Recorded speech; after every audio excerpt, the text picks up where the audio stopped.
Olá, pessoal! Vamos dar continuidade na nossa análise inerente à ação de repetição do indébito.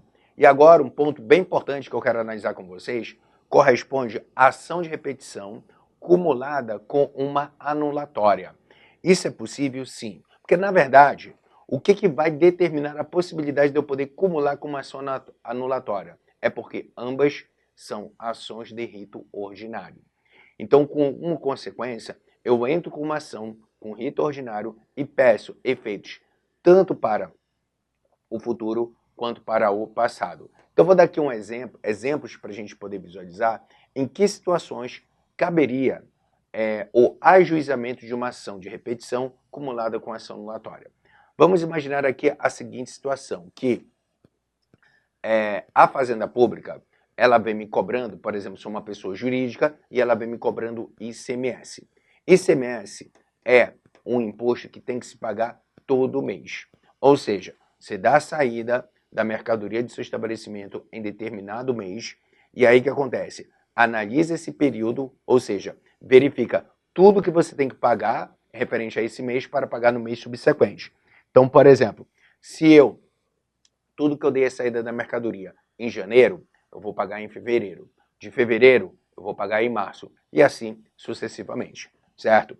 Então veja o seguinte, digamos que aqui eu tenha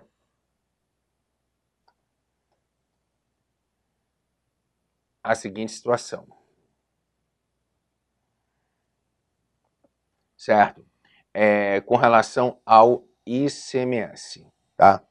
Então, significa que é o seguinte, que com relação ao ICMS, a Fazenda Pública vem me cobrando, e eu acho que essa cobrança ela vem a ser considerada indevida. Por que indevida? Porque ela é baseada numa lei, por exemplo, inconstitucional. Por algum motivo qualquer, eu acho que ela vem a ser uma cobrança indevida. Mas eu venho pagando. Aí o que eu faço? Eu entendo que essa cobrança, por todo esse período aqui, vem a ser considerado indevido. Mas como ocorreu o pagamento, então eu entro para recuperar. Eu quero recuperar esse valor aqui que eu entendo que vem a ser indevido. E aí vejo, diante disso, eu ajuizo uma ação aqui, uma ação. Só que se eu entendo que é indevido, e eu simples ajuizar de uma ação, não suspende a exigibilidade do crédito tributário. É fato que a Fazenda Pública vai continuar me cobrando. Então, qual é a consequência? Eu peço também que seja anulada todas as cobranças. Então, eu entrei aqui com ação, certo? E aí, qual é o meu objetivo? Que seja, nesse caso aqui, determinado efeitos tanto para o passado quanto para o futuro. Porque a partir do momento que eu entendo que o pagamento ele é indevido, por uma inconstitucionalidade, uma ilegalidade, por exemplo, então o que o juiz aí vai fazer? Ele vai declarar uma inconstitucionalidade, uma ilegalidade, por exemplo, e isso vai gerar efeitos tanto para o passado quanto para o futuro. Para o passado, qual é o efeito que eu vou ter aqui dessa decisão? Ter a possibilidade de poder recuperar o pagamento indevido. E para o futuro, seria anular todas as cobranças pelas quais eu ainda não realizei o pagamento.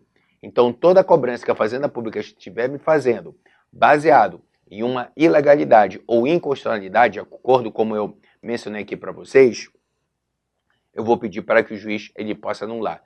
Então, dessa forma, nós vamos ter aqui efeitos, tanto para o passado quanto para o futuro. Então, em razão disso, é onde nós temos essa ação de repetição de débito cumulado com anulatória.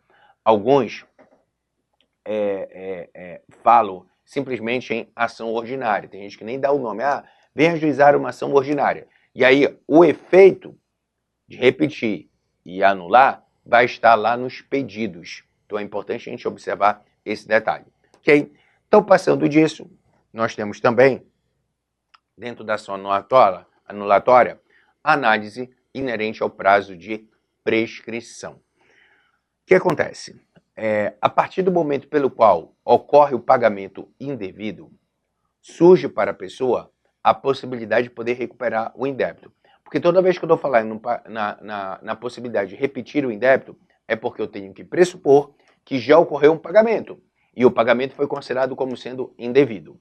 Sendo que existe um prazo para que eu possa ajuizar uma ação de repetição do indébito. Esse prazo que eu tenho para o ajuizamento, ele está previsto no artigo 168 do Código Tributário Nacional. Aqui no artigo 68, ele vai dizer, olha, o direito de pleitear a restituição extingue-se com o decurso do prazo de 5 anos contados.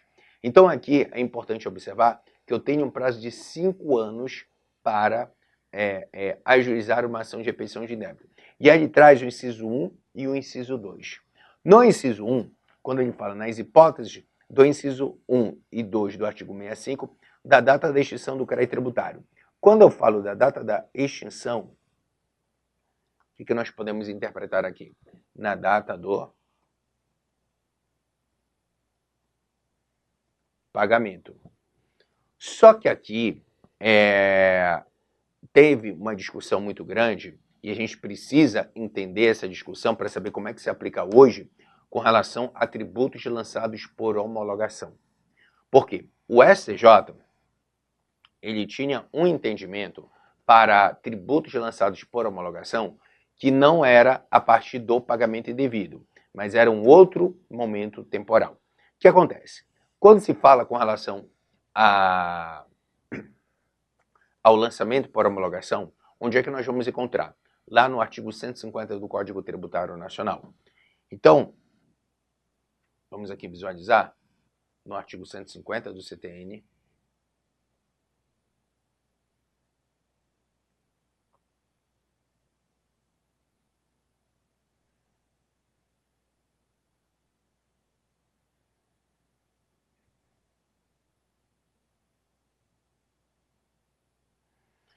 Veja, artigo 150.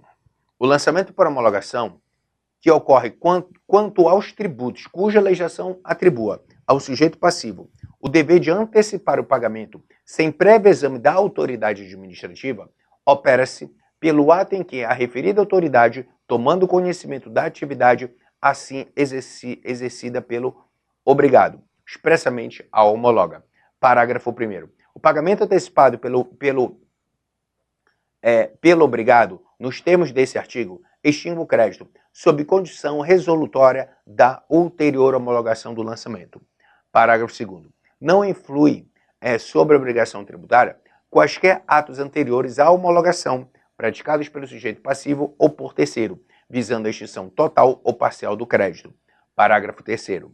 Os atos a que se refere o parágrafo anterior serão, porém, considerados na apuração do saldo porventura devido e, sendo o caso, na imposição de penalidade ou sua graduação. E parágrafo 4º, ele menciona: se a lei não fixar prazo para homologação, será ele de 5 anos, a contar da ocorrência do fato gerador, expirado esse prazo, sem que a Fazenda Pública se tenha pronunciado. Considere-se homologado o lançamento e definitivamente extinto o crédito, salvo se comprovada a ocorrência de dolo, fraude ou simulação. Então vejamos aqui a seguinte situação quando eu falo com relação ao lançamento por homologação. É aquele onde o sujeito passivo, ele declara, calcula e paga. Ele faz inicialmente tudo sozinho, sem qualquer participação do sujeito ativo na formação do valor devido do tributo. Então quer dizer o seguinte, que a Fazenda Pública, ela não se manifesta nesse momento. Então a pessoa declara, calcula e paga. Só que esse pagamento feito pela pessoa, ele é considerado um pagamento antecipado. E quando eu digo antecipado, não quer dizer que a pessoa está realizando antes da data do vencimento, mas é um pagamento antes de qualquer manifestação da administração. Só que veja, a pessoa declara, calcula e paga, faz tudo sozinho. É fato que a administração também não pode aceitar tudo de olhos fechados. Então, em razão disso, é que esse pagamento antecipado, ele vai ficar pendente a uma condição. Que condição é essa? A ulterior homologação. Então, pagamento antecipado, ele fica pendente à homologação. Dessa forma, vejamos aqui o seguinte. Quando a pessoa, então, faz aqui o pagamento, significa o seguinte. Eu tenho a seguinte situação. A pessoa pratica o fato gerador.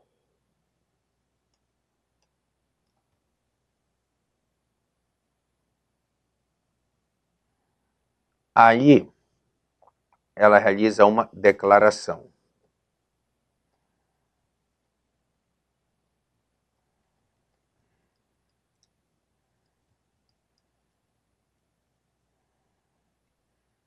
Faz a declaração e o pagamento. Como eu tinha mencionado para vocês, de acordo com o artigo 150, então vamos colocar aqui, artigo 150, mais precisamente o parágrafo 4º do Código Tributário Nacional, significa que a Fazenda Pública tem um prazo de 5 anos para realizar a homologação. Esse prazo de 5 anos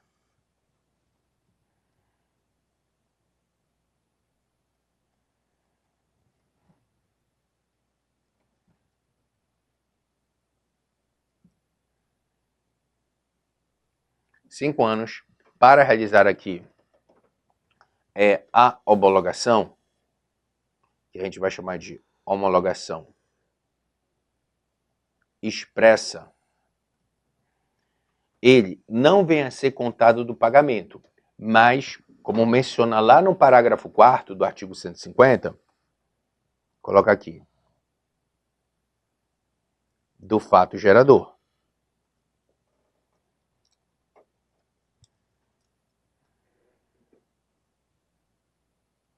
Então, quer dizer, do fato gerador, a Fazenda Pública tem 5 anos para realizar a homologação expressa.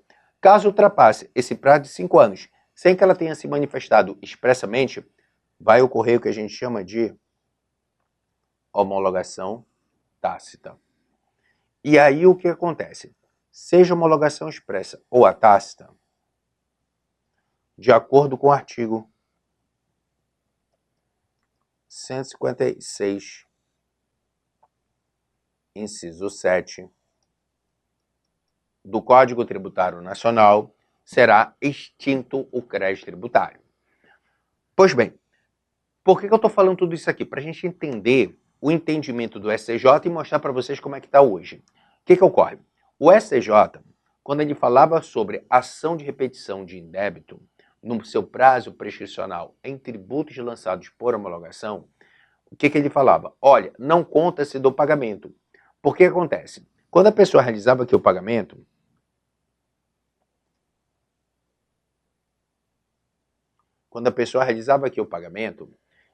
esse pagamento, como eu falei para vocês, ele é antecipado, sem qualquer manifestação ou participação da Fazenda Pública na formação dos valores devidos do tributo.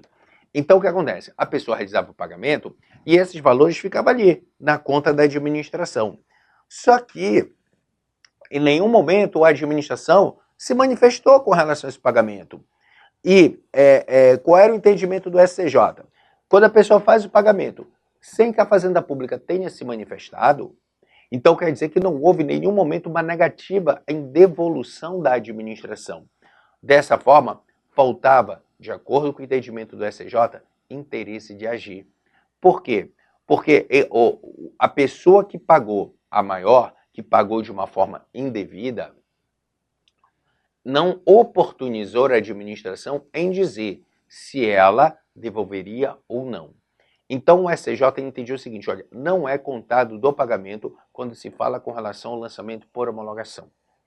E é contado então de que momento? Veja, a pessoa fez o pagamento, vai para a homologação.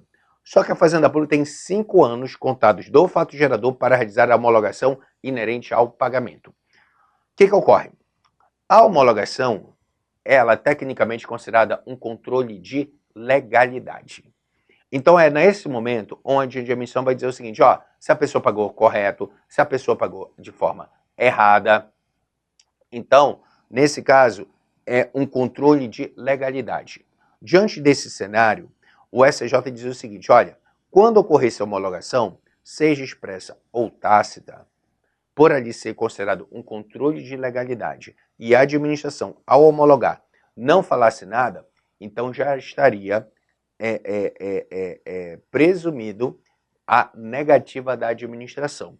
Mas para isso, haveria necessidade de ter essa homologação, seja expressa ou tácita. O fato é que a maioria das homologações que ocorrem até hoje se dão da forma tácita. Então, o que significa? Que da homologação tácita,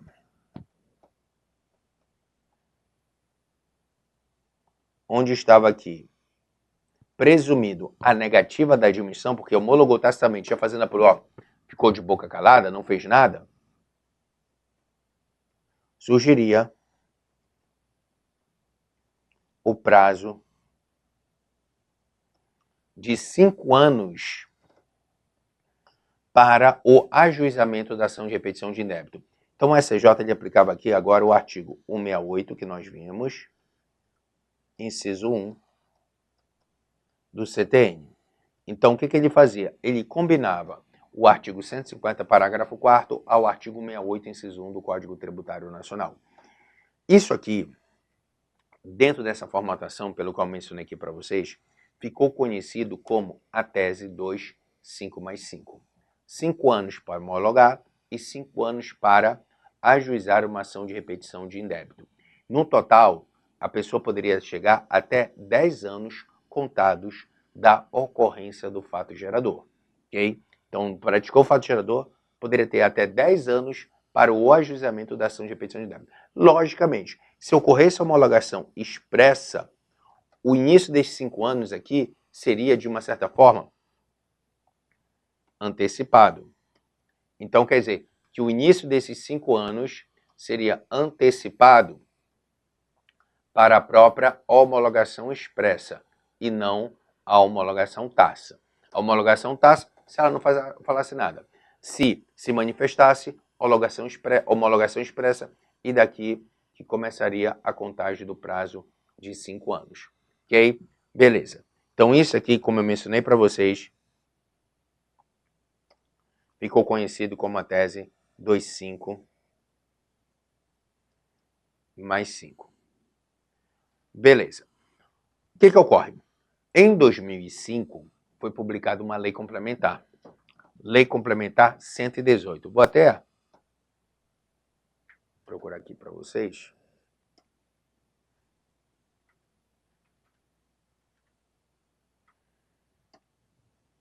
Lei Complementar 118.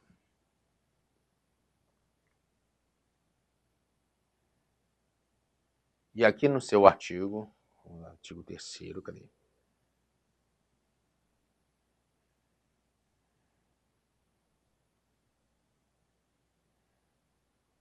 Aqui. E aqui no artigo 3º da Lei Complementar 118, ele diz o seguinte, ó, para efeitos de interpretação do inciso 1 do artigo 168, Código Tributário Nacional, a extinção do crédito tributário ocorre no caso de tributo sujeito a lançamento por homologação no momento do pagamento antecipado de que trata o parágrafo 1º do artigo 150 da referida lei. Então, olha só, ele está dizendo agora, o artigo 68, inciso 1, o artigo 3º da Lei Complementar 118 de 2005, que o início do prazo vai ocorrer não com o pagamento, mas da homologação. Porque ele fala, olha, a extinção do crédito tributário ocorre no caso de tributo sujeito a lançamento por homologação no momento do pagamento antecipado, de que trata o parágrafo 1º do artigo 150. Ou seja, não é mais da homologação, como entendia o STJ, mas do próprio pagamento. E aí, obviamente, vamos voltar para cá. Como é que ficou essa estrutura?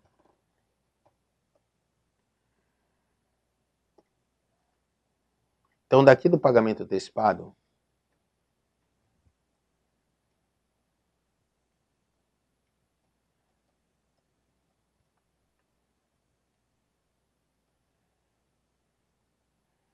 é que eu teria o prazo de 5 anos para o juizamento. Então, esse artigo 3º da Lei Complementar 118 de 2005, é uma norma interpretativa, tá?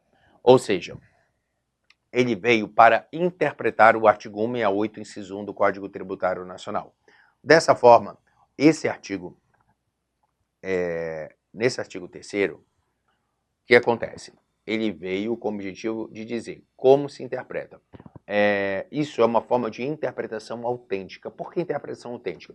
Porque o artigo 68, inciso 1 foi editado pelo Legislativo, obviamente. E é o próprio Legislativo que vai dizer como deve ser interpretada uma norma editada por ele. Teve até uma discussão muito grande, inclusive no âmbito do Supremo Tribunal Federal, se não seria isso aqui uma usurpação de função realizada pelo Legislativo. Por quê? O Legislativo edita as leis, mas quem interpreta é o Judiciário. Só que o próprio Supremo Tribunal Federal, ele já disse que é perfeitamente possível o legislador dizer a forma como ele quer que seja interpretado determinada norma. Então isso aqui o Supremo entendeu pela própria constitucionalidade.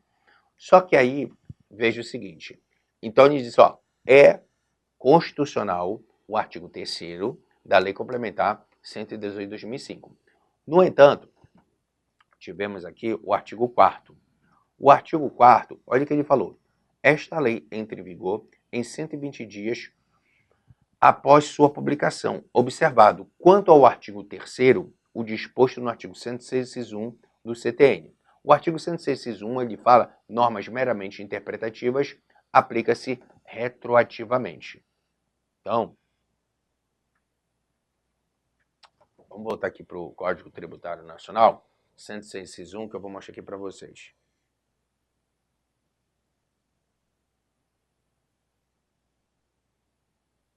Olha o que ele diz, artigo 106.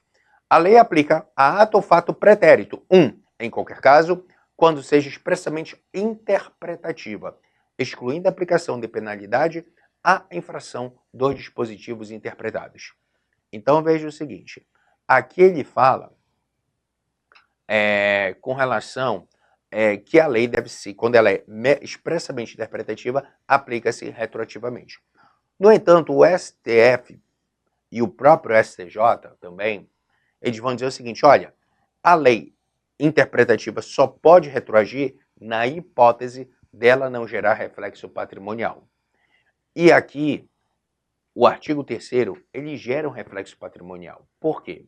Porque, veja, as pessoas tinham um prazo de até 10 anos contados da ocorrência do fato gerador para o ajuizamento da ação de repetição de débito com base no entendimento do STJ consolidado. Era muito tempo já consolidado a tese dos 5+5. Aí veio a lei e o artigo 3º acabou com a tese dos 5+5. O STJ, ele falou o seguinte, olha, o artigo 3º, ele é constitucional porque o Poder Legislativo pode dizer a forma como ele quer que seja interpretada determinada norma. No entanto, o artigo 4º, determinando a aplicabilidade retroativa, não dá para ser considerado constitucional. Por quê?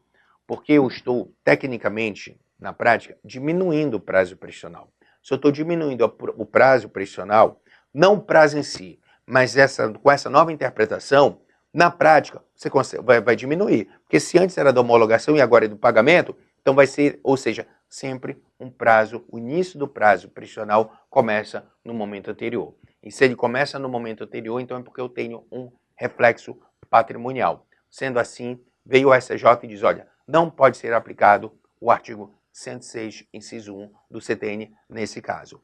Posteriormente, veio o Supremo Tribunal Federal e confirmou esse entendimento. Ou seja, entendeu que o artigo 4º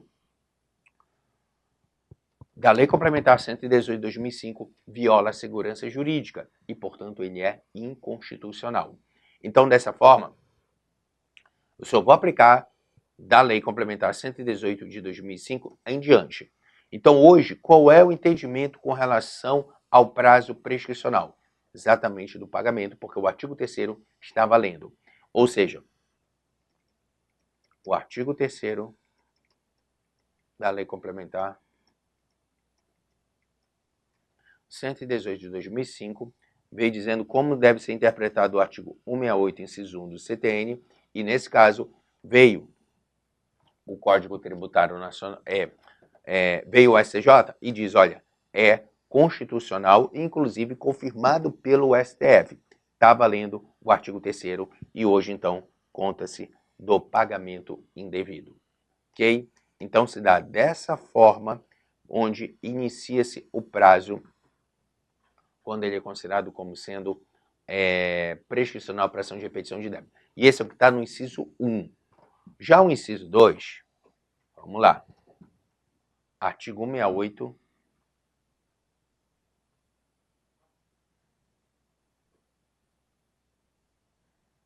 Achando aqui.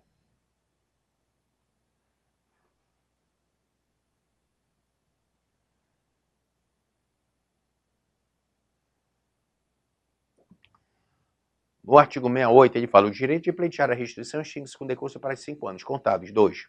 Na hipótese do inciso 3 do artigo 65, da data que se tornar definitiva a decisão administrativa ou passar em julgado a decisão judicial que tenha reformado, anulado, revogado ou rescindido a decisão condenatória. O que isso aqui significa com relação ao inciso 2? Se dar a partir de uma decisão administrativa ou até mesmo judicial. Vamos pegar aqui um exemplo que eu vou tratar com vocês, mas vou começar a falar com vocês no próximo bloco.